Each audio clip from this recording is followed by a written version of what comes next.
Hello everyone. So இப்போ ஒரு short reading நான் பண்ணுறேன். ஸோ உங்களுக்கு யூனிவர்ஸ் வந்துட்டு என்ன சொல்கிறாங்கங்கிறத வந்து பார்க்கலாம். ஓகே, ஃபர்ஸ்ட் கார்டு வந்துட்டு வேர்ல்டு கார்டு. வேர்ல்டு கார்டு வந்து ரொம்ப ரொம்ப பாசிட்டிவான ஒரு கார்டு. ஒரு விஷயம் உங்கள் லைஃப்பில் நீங்கள் பட்ட எல்லா கஷ்டங்கள், எல்லா நெகட்டிவிட்டி எண்ட் ஆகும். சம்திங் ஒரு நியூ சாப்டர் வந்து உங்கள் லைஃப்பில் ஓப்பன் ஆக போகுதுங்க. ஸோ உங்கள் லைஃப் ஜேர்னி எப்படின்னு உங்களுக்கு தான் தெரியும். இப்போ உங்கள் லைஃப்பில் என்ன நடக்குதுன்னு உங்களுக்கு தெரியும்.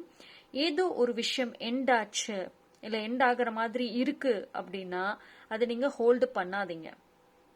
ஏன்னா ஏதோ ஒரு நல்ல காரணத்துக்காக தான் வந்து அது எண்ட் ஆக போகுதுன்னு அர்த்தம்.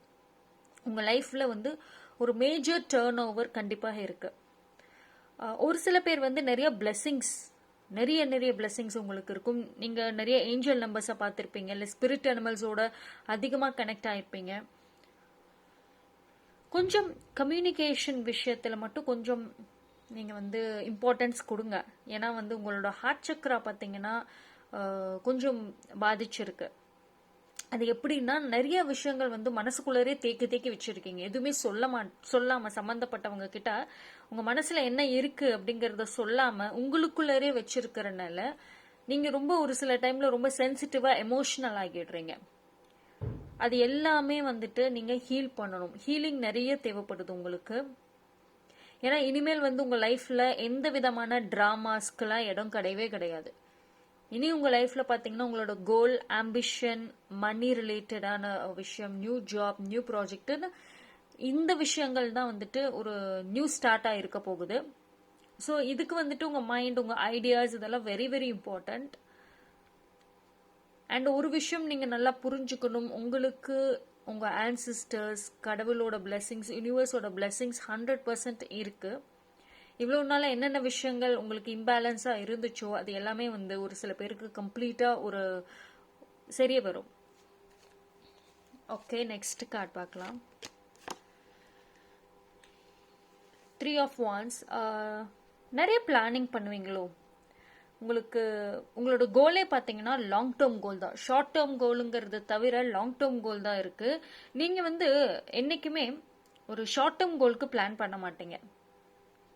இப்போ உங்களுக்குன்னு ஒரு ஆம்பிஷன் கோல் செட் பண்ணியிருந்தா அது ரொம்ப பெருசாக தான் இருக்கும். அதை அச்சீவ் பண்ணுறதுக்கு ரொம்ப வருஷங்கள் ஆகும்.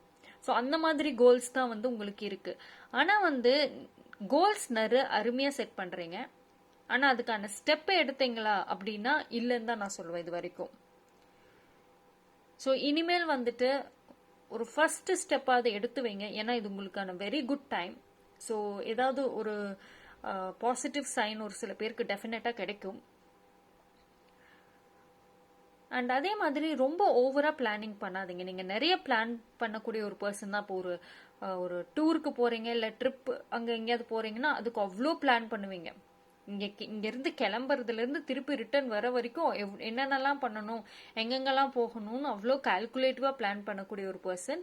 ஸோ எல்லா டைமுமே வந்து பிளான் பண்ணிக்கிட்டே இருந்தீங்கன்னா உங்கள் டைம் தான் வேஸ்ட் ஆகும். ஜஸ்ட் ஒரு சில விஷயங்கள்ல வந்து அந்த இடத்துல ஸ்பாட்ல வந்து யோசிங்க, டெசிஷன் மேக் பண்ணுங்க.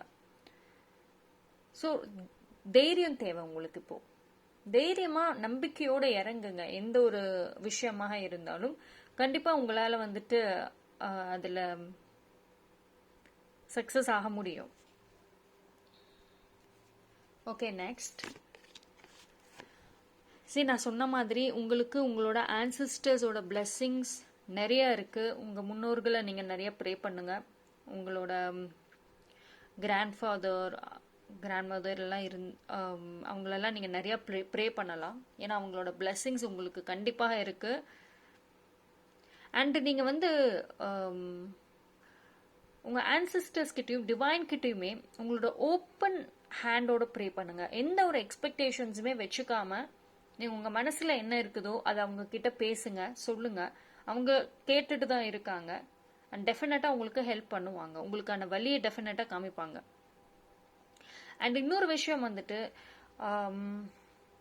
நீங்கள் ஒரு சில பேர் வந்துட்டு ரொம்ப ஜட்ஜியாக இருப்பீங்க. பயங்கரமாக ஜட்ஜ் பண்ணுவீங்க. எல்லாரையும் ஜட்ஜ் பண்ணுவீங்க. உங்ககிட்ட யார் எப்படி நடந்துக்கிறாங்களோ அதுக்கு தகுந்த மாதிரி அவங்களோட அந்த பர்சன்ஸோட கேரக்டரை நீங்கள் டிஃபைன் பண்ணுவீங்க. உங்ககிட்ட நல்லா நடந்துக்கிட்டா எஸ் இவங்க சூப்பர், உங்ககிட்ட வந்துட்டு கொஞ்சம் ஒரு மாதிரி ரூடா ஹாஷா பிஹேவ் பண்ணா அவங்க இந்த மாதிரி கேரக்டர் அப்படின்னு ரொம்ப நிறைய எல்லா விஷயத்திலையும் ஜட்ஜ் பண்ணிட்டே இருக்கீங்க. சரி, நீங்க உங்க கோல் வந்துட்டு அச்சீவ் பண்ணணும் அப்படின்னா ஜட்ஜ் பண்ணிக்கிட்டே இருந்தா முடியாது. எல்லா விதமான பீப்புளோடையும் எல்லா சூழ்நிலைகளோடையும் தான் நீங்க மிங்கிள் ஆகி பண்ணணும். ஸோ கொஞ்சம் அட்ஜஸ்ட்மெண்ட்டுங்கிறது தேவை. அதே மாதிரி ரொம்ப நீங்க செய்யறது உங்களோட தாட் தான் கரெக்டு, மற்றவங்க செய்யறது வந்து சரி வராது அப்படின்னு ஒரு சில டைம்ல பாத்தீங்கன்னா நல்ல பிளானே கூட நீங்க ரிஜெக்ட் பண்ணிருப்பீங்க இது வரைக்கும். ஸோ இனிமேல் அப்படி பண்ணாதீங்க. நீங்க பண்ணக்கூடிய ஒரு ஒரு விஷயங்களும் யோசிச்சுட்டு பொறுமையா எல்லாமே கன்சிடர் பண்ணிட்டு பண்ணுங்க. அதே மாதிரி நீங்க ரொம்ப ஜட்ஜ் பண்ணிட்டே இருக்கீங்கன்னு வச்சுக்கோங்களேன், அதே மாதிரி ரொம்ப பிளானிங் பண்ணிட்டே இருந்தீங்கன்னா இது மென்டலி கூட எஃபெக்ட் ஆகும். நீங்க உங்க லைஃப்ல எதையுமே என்ஜாய் பண்ண மாட்டீங்க. ஏன்னா உங்க மைண்ட்ல ஏதாவது ஒன்று ஓடிட்டே இருந்துச்சுன்னா எப்படி என்ஜாய் பண்ணுவீங்க? அண்ட் அது வந்து உங்களை ஒரு டிஃப்ரெண்ட் பர்சனாவே மாத்திரும். நீங்க வந்து ஒரு பாசிட்டிவான ஒரு பர்சன் தான், பட் இந்த கேரக்டரிஸ்டிக்ஸ் உங்களுக்குள்ள இருந்துச்சுன்னா உங்களை ஏரியாமே நீங்க நெகட்டிவா மாறிடுவீங்க. அப்ப பாத்தீங்கன்னா உங்களை சுத்தி இருக்கவங்க யாரும் உங்ககிட்ட பேசவே யோசிப்பாங்க. ஏன்னா எதை சொன்னாலும் மூஞ்சி தூக்கி வச்சுக்கிறீங்க, எதை சொன்னாலும் கோச்சிக்கிறீங்க, ஜட்ஜ் பண்றீங்க அப்படின்ட்டு உங்களை விட்டு விலகிதான் நிற்பாங்களே தவிர யாருமே உண்மையான பாசம் உங்ககிட்ட காமிக்க மாட்டாங்க.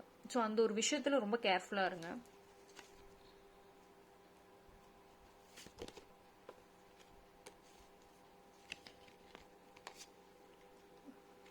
ஓகே, 10 of wands,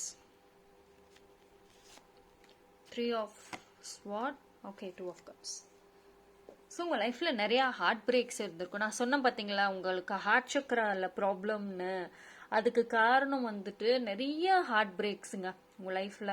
உங்கள் பாஸ்ட் எடுத்துக்கிட்டோம்னா நீங்கள் நம்பினவங்க, நீங்கள் பாசம் காமிச்சவங்க, நீங்கள் உதவி செஞ்சவங்க, அவங்க எல்லாருமே தான் உங்களுக்கு வந்துட்டு பேக் ஸ்டாப் பண்ணியிருப்பாங்க, நம்ப வச்சு ஏமாத்திருப்பாங்க. நீங்கள் அவங்க தான் உலகம், அவங்களுக்காக எதை வேணா நான் செய்வேன் அப்படின்னு கூட இருந்திருப்பீங்க, அவங்களுக்காக உங்களையே சாக்ரிஃபைஸ் பண்ணியிருப்பீங்க. பட் அவங்க தான் உங்களுக்கு வந்து ஒரு ஹார்ட் பிரேக் கொடுத்தது. நிறைய நிறைய டிசப்பாயின்மெண்ட் நிறைய விதத்தில் நீங்கள் வந்து ஃபேஸ் பண்ணியிருக்கீங்க பாஸ்டில். பட் அது எல்லாமே வந்துட்டு கண்டிப்பாக மாறுங்க. இனிமேல் உங்கள் லைஃப்பில் ஒரு நியூ ரிலேஷன்ஷிப் கண்டிப்பாக பாசிபிள். நீங்கள் சிங்கிளாக இருந்தீங்கன்னா நியூ ரிலேஷன்ஷிப், இல்லை ஆல்ரெடி ரிலேஷன்ஷிப்பில் இருந்தீங்க அப்படின்னா உங்களுக்குள்ளே ஏதாவது மிஸ் அண்டர்ஸ்டாண்டிங்ஸ் அது மாதிரி எதாவது இருந்தால் எல்லாம் சால்வ் ஆகிடும், கவலைப்பட வேண்டாம்.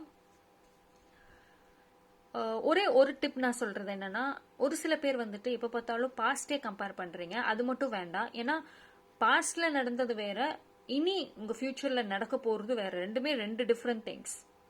உங்க பாஸ்ட்ல இந்த பர்சன்ஸோட இந்த எக்ஸ்பீரியன்ஸ் இருக்கு, அதே தான் ஃபியூச்சர்லயும் இனிமேல் எல்லாரும் என்கிட்ட நடந்துக்குவாங்கன்னா கிடையாது. அண்ட் உங்களுக்கு ப்ரொபோசல்ஸ் வந்திருக்கும் அவுட் சைட் ஃபோர்ஸஸ்லேருந்து. நிறைய பேர் வந்து உங்களுக்கு சீக்கிரட்டாக உங்கள் மேலே க்ரஷ் இருந்திருக்கும், ப்ரொப்போஸ் பண்ணியிருப்பாங்க. ஆனால் நீங்கள் உங்கள் பாஸ்ட் எக்ஸ்பீரியன்ஸஸை வச்சுட்டு ரிஜெக்ட் பண்ணியிருக்கலாம். ஸோ நான் என்ன கேட்டால் நீங்கள் இந்த கம்பேரிஷனே வேண்டாம். ஏன்னா உங்களுக்கு ப்ரொப்போஸ் பண்ணுறவங்க இனி வரக்கூடிய பார்ட்னர் ஒரு கடவுளால் பிளெஸ்ஸிங்ஸ்ன்னு தான் நான் சொல்லுவேன். சரி, உங்களுக்கு நான் சொன்ன மாதிரி divine blessings, angel blessings, ancestors எல்லாரோட பிளெஸ்ஸிங்ஸும் இருக்குது. அப்போ உங்க லைஃப்ல யார் யாரெல்லாம் ரிமூவ் ஆனாங்களோ அதெல்லாம் கடவுள் அவங்க தான் ரிமூவ் பண்ணியிருக்காங்க உங்களோட பெட்டர்மெண்ட்டுக்காக. ஸோ இனிமேல் வர்றவங்க பர்சன் வந்துட்டு கண்டிப்பா ஒரு பெஸ்டான பர்சனாக தான் இருப்பாங்க. உங்களுக்கு லைஃப் எக்ஸ்பீரியன்ஸ் இருக்கு, அதே மாதிரி ஒருத்தவங்க கிட்ட பேசினாவே அவங்க எப்படிங்கிறது நீங்க அனலைஸ் பண்ணக்கூடிய பர்சன் தான். ஸோ இனிமேல் வந்துட்டு நீங்க ஈஸியா ஏமாறதுக்கு சான்ஸே கிடையாது. அண்டு ரொம்ப வந்து எல்லா பேர்டனை சுமக்கிறீங்க. அதாவது உங்கள் ஃபேமிலி ரெஸ்பான்சிபிலிட்டிஸ் ஒன்று, உங்களோட பாஸ்ட் விஷயங்கள் ஒன்று, ஏதோ ஒரு நிறைய நிறைய பாரத்தை சுமந்துக்கிட்டே இருக்கிறீங்களோ, ஏதாவது ஒரு விடிவு காலம் வராதா அப்படின்னு இருக்கிறீங்க. அது எல்லாமே கண்டிப்பாக விடிவு காலம் வருது. நீங்கள் உங்கள் ஒர்க்கில் வந்துட்டு ஒரு ஹெல்ப் கிடைச்சா நல்லாயிருக்கும், எல்லாமே நானே தான் பண்ணுறேன்னு கூட இருப்பீங்க. கண்டிப்பாக உங்களுக்கு ஹெல்ப் கிடைக்கும். உங்களுக்கு வரக்கூடிய அந்த ஒரு பர்சன் வந்துட்டு எந்த ஒரு எக்ஸ்பெக்டேஷன்ஸுமே இல்லாமல் உங்களுக்கு டெஃபினட்டாக ஹெல்ப் பண்ணுவாங்க. ஸோ நீங்கள் வந்து கொஞ்சம் பொறுமைங்கிறது இம்பார்ட்டன்ட். ஜட்ஜ் பண்ணாமல் இருங்களேன். நிறைய விஷயங்கள் நீங்கள் அட்ராக்ட் பண்ணுவீங்க. கொஞ்சம் ஒரு அமைதியா எல்லா இடத்துலயும் இருந்து பாருங்களேன், கம்மியா பேசுங்க.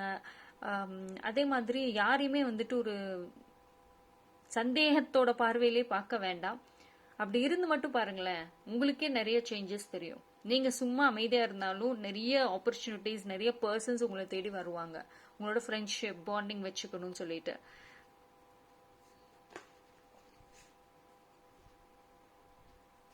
உங்களுக்கான மெசேஜ் பாருங்க. You will continue to suffer if you have an emotional reaction to everything that is said to you. If words control you, that means everyone else can control you. Yes. See, நீங்க வந்து ரொம்ப sensitive person தாங்க. எல்லா விஷயத்துக்குமே எமோஷனலா இருங்க. இப்போ ஒரு ஃபங்க்ஷனோ இல்லை கெட் டுகெதர் எங்கேயாவது கேங்கா குரூப்பா போனீங்கன்னா அங்க ஃப்ரெண்ட்ஸோ ரிலேட்டிவ்ஸோ ஏதோ ஒரு விளையாட்டுக்கு ஏதோ பேசி இருந்தாலும் உடனே அதுக்கு ஒரு மீனிங் கொடுக்குறீங்க, எமோஷனலா ரியாக்ட் ஆகுறீங்க. நீ என்ன வேணா பேசிக்க, நீ பேசுறதுனால நான் ஒன்னும் அப்படி கிடையாது அப்படின்ட்டு போயிட்டே இருக்கணும். ஒரு இடத்துலயும் ஒரு பர்சன் பேசுறதையும் எமோஷனல் ரியாக்ஷன் கொடுத்துக்கிட்டே இருந்தீங்கன்னா நீங்க தான் பாதிக்கப்படுவீங்க. அதுக்கு நீங்க ஓவர் திங்கிங் பண்ணிக்கிட்டு அதுக்கு ஒரு மீனிங் கொடுத்துட்டு நைட் ஃபுல்லா தூங்காம நீங்க தான் இருப்பீங்க. ஆனா உங்களை பேசினாங்க பத்தி அவங்க நிம்மதியா தூங்குவாங்க.